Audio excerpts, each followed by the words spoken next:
Dan Nuh pun berkata kepada kaumnya, mohon ampunlah kepada Tuhan kalian karena dia Maha Pengampun.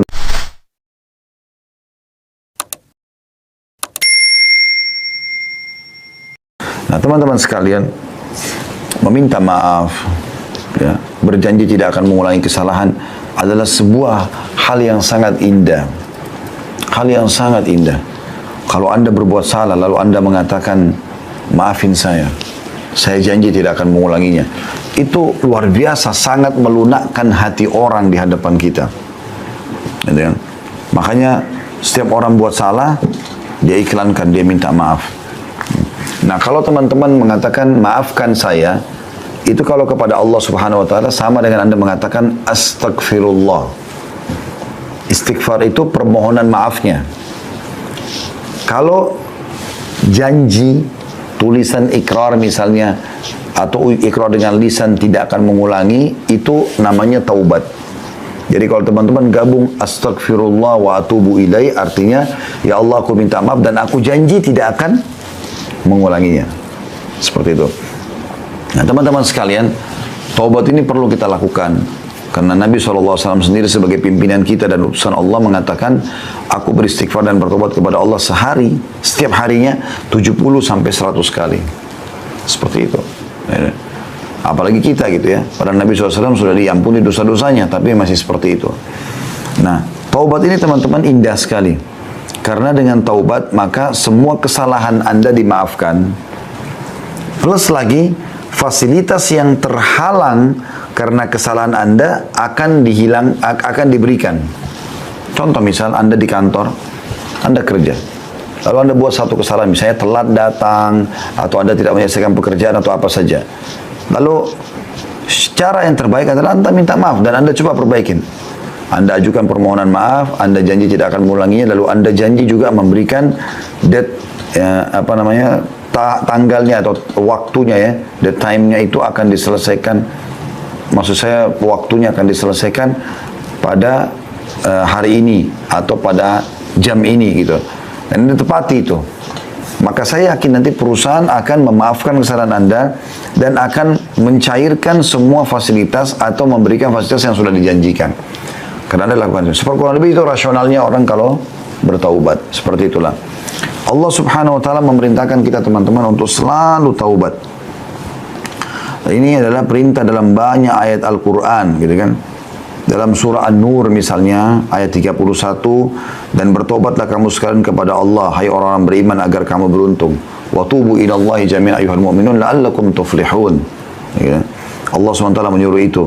Kemudian juga dalam surah At-Tahrim ayat 8 juga begitu. Hai orang beriman, bertobatlah kepada Allah dengan taubat yang ikhlas. Ya. Alladzina amanu tubu ilallahi taubatan nasuha. Jadi kan. Dan cukup banyak ayat-ayat Al-Quran yang membahas masalah itu. Begitu juga perkataan Nabi Nuh AS kepada kaumnya. Wa qul istaghfiru rabbakum innahu kana ghaffara. Dan Nuh pun berkata kepada kaumnya, mohon ampunlah kepada Tuhan kalian karena dia Maha Pengampun. Manfaatnya apa? Yursilis sama alaikum midrara. Maka dia akan turunkan dari langit air yang deras, maksudnya rezeki. Ya. Karena kalau hujan turun dari langit, maka secara otomatis akan hidup tumbuh-tumbuhan, hidup hewan-hewan, manusia pun bisa hidup dari situ. Semuanya bisa bergerak dengan adanya air. Wa yumditkum bi amwalin wa banin. Dan dia akan memberikan tambahan keturunan dan harta buat kalian. Makanya pernah teman-teman sekalian, ada orang yang datang kepada Hasan Basri rahimahullah, 3 orang. Tiga-tiganya punya masalah nih. Yang satu datang mengatakan, wahai imam. Imam itu kalau kita kiai di Indonesia ya. Saya sudah lama sakit, tidak pernah sembuh. Sudah berobat sana sini, tabib ini, tabib itu, tapi belum sembuh. Apa saran Anda? Kata Hasan Basri, istighfar dan bertobat kepada Allah. Tapi yang benar, yang nasuha, yang tulus kepada Allah. Orang itu pulang. Masuk orang kedua. Dari sini perbanyak istighfar ya, kata Hasan Basri. Bukan cuma istighfar dan tobat saja pulang, enggak. Perbanyak. Lisanmu selalu astagfirullah wa atubu ilaih. Terus sampai engkau melihat jalan keluarnya. Datang orang kedua mengatakan, wahai imam, saya sudah lama menikah. Ini saya sama istri saya. Kebetulan sama istri datang ke rumah Hasan Basri. Rahimahumullah semuanya. Lalu dia mengatakan, kami sudah 10 tahun menikah, belum punya anak. Apa saran Anda? Kami sudah coba ke tabib ini, tabib itu, tapi juga tidak bisa. Ya, kami dapatkan solusinya. Kata Hasan Basri, perbanyak, garis bawah kalimat perbanyak istighfar dan taubat. Amalkan. Pulanglah orang itu, orang ketiga datang mengatakan, wahai imam, saya sudah lama bekerja bertahun-tahun, tidak pernah kaya seperti fulan. Ditunjuklah orang kaya di negeri itu gitu. Dulu itu di kota Basra ya, di Irak.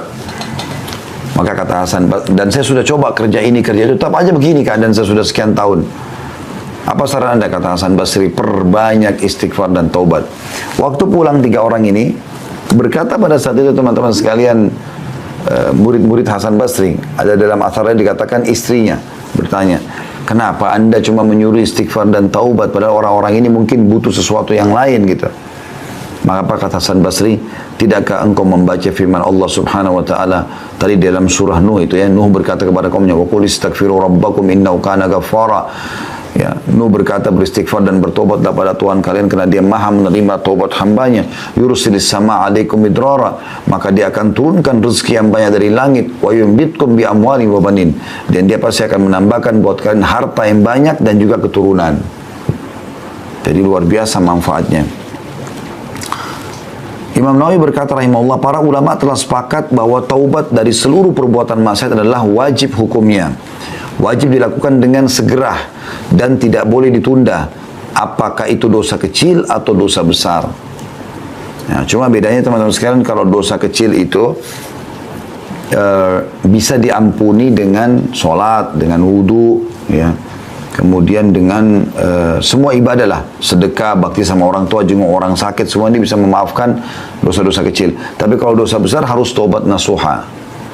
Artinya betul-betul kembali kepada Allah dengan tulus dan ikhlas. Imam Nawawi mengatakan syaratnya 3. Meninggalkan dosa itu seketika.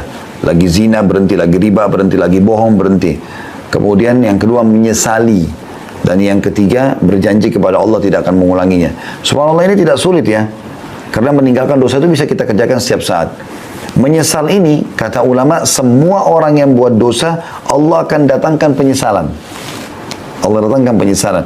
Jadi penyesalannya itu semua muncul. Kayak orang habis berzina, orang habis menipu, apa hilang itu. Apa muncul itu rasa menyesal. Sudah ada. Kemudian yang ketiga, janji sama Allah tidak akan mengulanginya. Maka akan diterima taubatnya insya Allah. Seperti itu.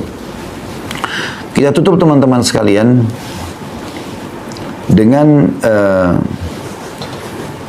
beberapa sabda Nabi SAW, diantaranya, sesungguhnya Allah Subhanahu Wa Taala selalu membuka tangannya di waktu malam untuk menerima taubat orang yang melakukan kesalahan di siang hari, dan sesungguhnya Allah membuka tangannya pada siang hari untuk menerima taubat orang yang melakukan kesalahan di malam hari. Begitulah terus hingga matahari terbenam dari barat. Ya, maksudnya di sini terbenam, ya, terbit dari barat, sampai terbit dari barat. Hadis yang selanjutnya, Allah Subhanahu wa taala sangat gembira dengan taubat hambanya.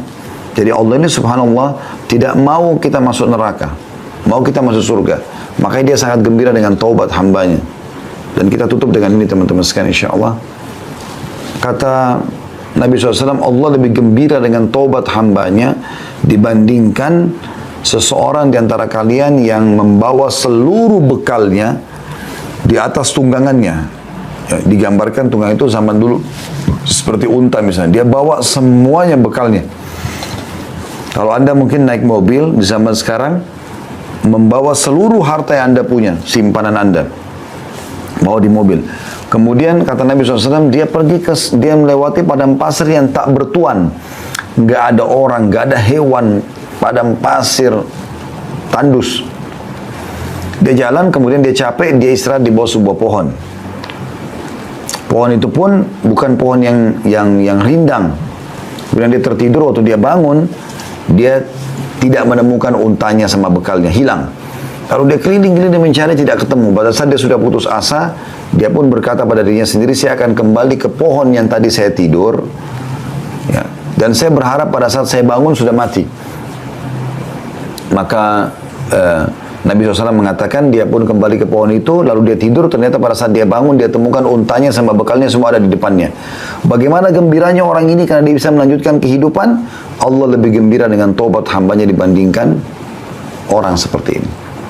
Resep ini teman-teman sekalian, curhat dengan Allah Subhanahu wa taala dan bertobat dari dosa-dosa, dipastikan keduanya insya Allah dan masuk dalam judul kita akan menjadi penyebab utama semua urusan Anda dimudahkan oleh Allah Subhanahu wa taala. Allahu a'lam.